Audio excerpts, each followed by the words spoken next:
Non వెజ్కు good bye. సంపన్న కుటుంబాలు ఆ వైపే మొగ్గు. ఆరోగ్య ప్రయోజనాల కోసం 2010 నుంచి వీగన్ డైట్పై రెండింతలు పెరిగిన ఆసక్తి. సుమారు 27% పెరిగిన శాకాహారులు వెజ్ డైట్ వైపుకు మొగ్గుకు 59 మంది సందిగ్ధత. ఈ దేశంలో శాకాహారుల సంఖ్య రోజు రోజుకు పెరుగుతున్నది. ఒకప్పుడు నాన్ వెజ్ అంటే ఇష్టపడేవారు ప్రస్తుతం వెజిటేరియన్లుగా మారుతున్నారు. సంపన్న కుటుంబాలు సైతం వెజ్ భోజనానికే ఎక్కువ ఆసక్తి చూపుతున్నట్టు హైదరాబాద్లోని ఓ కార్పొరేట్ హాస్పిటల్ డైటీషియన్ పేర్కొనడం గమనార్హం. 2010 నుంచి దేశంలో విగన్ డైట్ పై ఆన్లైన్లో సెర్చ్ చేయడం రెండింతలు పెరిగింది. యూగవ్ సర్వే ప్రకారం శాకాహార డైట్ వైపు మొగ్గు చూపేందుకు 59% మంది సంసిద్ధత వ్యక్తం చేసినట్టు వెల్లడైంది. మరోవైపు భారత్లో వెజిటేరియన్ల సంఖ్య సుమారు 27% పెరిగినట్టు పలు ప్రభుత్వ సర్వేలు అధ్యయనాలు తెలియజేస్తున్నాయి. అయితే ఇక్కడ ఏమైందంటే ముందుగా ఒక మన భారతదేశం అనే కాదు, ఒక మానవ సమూహంలో ఉండవలసింది నీరు, గాలి, ఆహారం. ఈ మూడు ఏవైతే ఉన్నాయో ఇవి పర్ఫెక్ట్గా ఒక మనిషికి సాగితే ఆ మనిషి 100 ఏళ్ల కంటే ఎక్కువగా ఆయుష్తో బతికేన్ని రోజులు ఉండేవి. ఆ తర్వాత ఒకప్పుడు మనం ఆరోగ్యాన్ని కాపాడుకోవాలంటే ఏయో ఆహార పదార్థాలు అలవాటు చేసుకునేది. అట్లే ఇక్కడ ఏమైంది చూడన్న, మనం అప్డేట్ అయ్యే కొద్దీ ఏమైంది అంటే సోషల్ మీడియాలో కానీ బయట కానీ ఇప్పుడు మనకు అమెజాన్ కానీ స్విగ్గీ కానీ ఆన్లైన్ డెలివరీ ప్రతిదీ ఇంటికే తీసుకొస్తున్నాడు వాడు. మళ్ళీ ఈ జంక్ ఫుడ్, ఫాస్ట్ ఫుడ్, సమోసాలు, పానీపూరిలతోటి ఏమైతుందంటే జనాలు బాగా ఈ మళ్ళీ ఇంకోటి వర్క్ ఫ్రమ్ ఆఫీస్లో పోవడం వల్ల భార్యాభర్తలు ఇద్దరు డ్యూటీ చేయడం వల్ల కూడా ఇంటికి వచ్చి మేకింగ్ చేసుకునేంత టైం లేక అన్ని ఆన్లైన్ ఆర్డర్కి అలవాటు చేసుకున్న టైంలో ఈ రెస్టారెంట్ లో ఏం చేస్తుండు, కుళ్ళిపోయిన మాంసం తేవటం, తర్వాత ఒక పక్క 4-5 రోజులు ఫ్రిడ్జ్ లో పెట్టి మాంసం వండటం, తర్వాత ఈ చికెన్ ఏదైతుందో చికెన్లకు ఇంజక్షన్లు, రెక్కలకు ఇంజక్షన్లు అంట, అక్కడ ఇంజక్షన్లు అంటే ఇక్కడ ఇంజక్షన్లు అంటే వేయటం. కేవలం 2 వారాలనే కోడి 4 కేజీలు కావడం. 4 కేజీలు కచ్చ కొట్టి దన్నపోయి లెగ్ పీసులు, నా పీసులు మనం అందరం తిని ఇవి తినడం వల్ల మనిషి ఫ్యాట్ లావు పెరుగుతున్నారు. ఈ పెరిగినాక ఏం చేయాలి, తగ్గియడానికి మార్నింగ్ వాకర్స్, ఈవినింగ్ వాకర్స్, మళ్ళీ గ్రౌండ్లలో పరిగెత్తాలి. ఇప్పుడు ఏముందన్న, మానవ జీవన శైలి 100 సంవత్సరాలు, ఇప్పుడు ఏమైంది 50 సంవత్సరాలు పడిపోయింది. 30 సంవత్సరాలకే మనకి బీపీ, షుగర్, హార్ట్ అటాక్ వస్తానే పోతాడు. ఇప్పుడు ఒకప్పుడు 100 ఏళ్ళు బతికిర్రు. ఎట్లా బతికిర్రు వాళ్ళు ఎప్పుడు ఏం తిన్నారు, రాగులు, సజ్జలు, జావలు, పజ్జొన్న రొట్టెలు అవే తిన్నారు. ఇప్పుడు కూడా సేమ్ ఇప్పుడు కూడా అదే వచ్చింది. ఇప్పుడున్న జీవన ప్రమాణాలు కూడా యాస్టీస్ వీళ్ళంతా మళ్ళా వెనకటి తిండికి అలవాటు పడ్డారు. పజ్జొన్న రొట్టెలు తింటున్నారు, రాగులు, జావలు, సజ్జలు డిమార్ట్ లో కూడా దొరుకుతున్నాయి.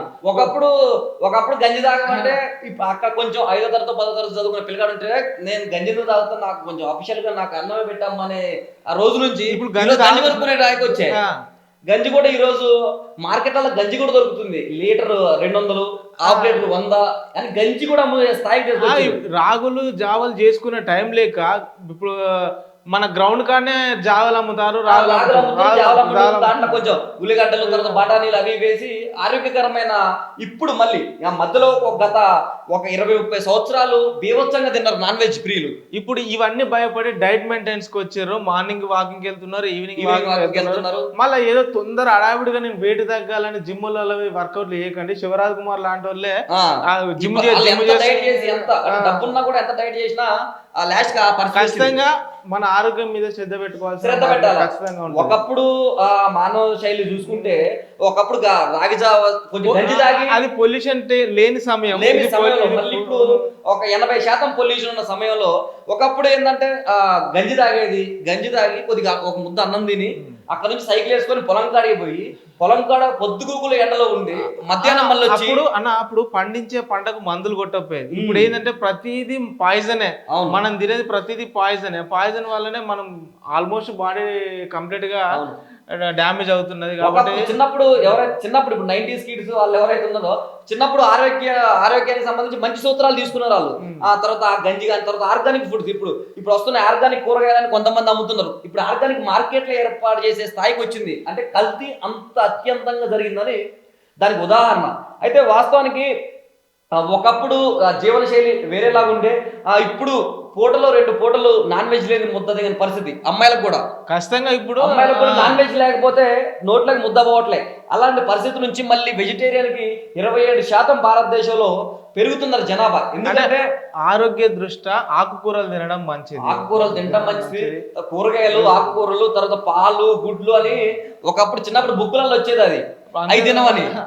అప్పుడు అంగన్వాడీ సెంటర్లు ఉండే, అంగన్వాడీ ఈ 90s కిడ్స్ ఏం చేసిందంటే అప్పుడు ఆ గుడ్లు తినండి, పాలు తినండి, పౌష్టికాహారం పోషించనని అప్పుడు అంటే అప్పట్లో ఫ్రైడ్ రైస్లు అవి అని చెప్పి అప్పట్లో రిచ్ మెయింటెనెన్స్ వెళ్ళిపోయారు.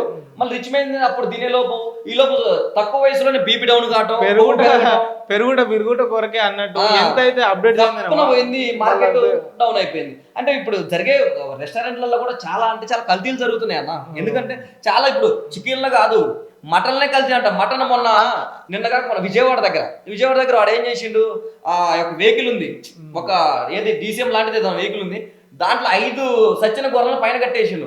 యాడికిరా నాయన యాడికి తీసిపోతామని ఒకటి పట్టుకొని అడిగితే అయ్యి నేను రెస్టారెంట్లు ఇచ్చేస్తా అన్నాడు. ఇక రెస్టారెంట్లలో మటన్ బిర్యానీ జప్ప తినే వాళ్ళకి ఏమనిపిస్తుంది ఇప్పుడు ఆ వీడియో చూసినాక? అందుకే కల్తీలు బీభత్సంగా పెరిగిపోయినాయి. ఆయిల్ కూడా ఈ జంక్ ఫుడ్, ఈ పాయిజన్ ఫుడ్, ఈ బిర్యానీలు చికెన్లు తినే వాళ్ళు పప్పుచారుతో తిను, ఎంత అద్భుతంగా ఉంటది. పప్పుచారుతో తినొచ్చు. ఇంకా బోల్డ్ కూరగాయలు చికెన్ తోటి తిన్న సాటిస్ఫాక్షన్ కంటే ఆకుకూరలతోటి పప్పులు ఉప్పులతో తిన్నదే అద్భుతంగా ఉంటది. మందులకు కూడా చికెన్ చీక్స్ లేని మందు పోవట్లే. అంటే ఎంత పరిస్థితి అంటే ఎంత క్రూరంగా తయారవుతున్నాం అంటే జంతువుల మీద, వాటిని కూడా బతకనియట్లే. మళ్ళీ ఈ పెరిగాయి కూడా ఆర్గానిక్ పెరుగుతున్నాయి అంటే లేదు, ఫామ్లల్లా, తర్వాత ఇంజక్షన్ల ద్వారాగా, తర్వాత మిగతా ఏదైతే సిరప్ల ద్వారాగా పెరుగుతున్నటువంటి జంతువులను మనం తినడం వల్ల మన ఆరోగ్యాలు ఖరాబ్ అవుతున్నాయి. మన ఆయుష్ ఇప్పటికే అంతంత మాత్రంగా ఉందంటే అది ఇంకా తగ్గించే స్థాయిలోనే ఉంది. ఇప్పటి నుంచి అయినా ఈ బయట ఫుడ్ కు పోకుండా ఇంట్లో చేసుకుని ఆకుకూరలతోటి సహజమైన కూరలు వండుకొని తినేది చాలా మంచిది.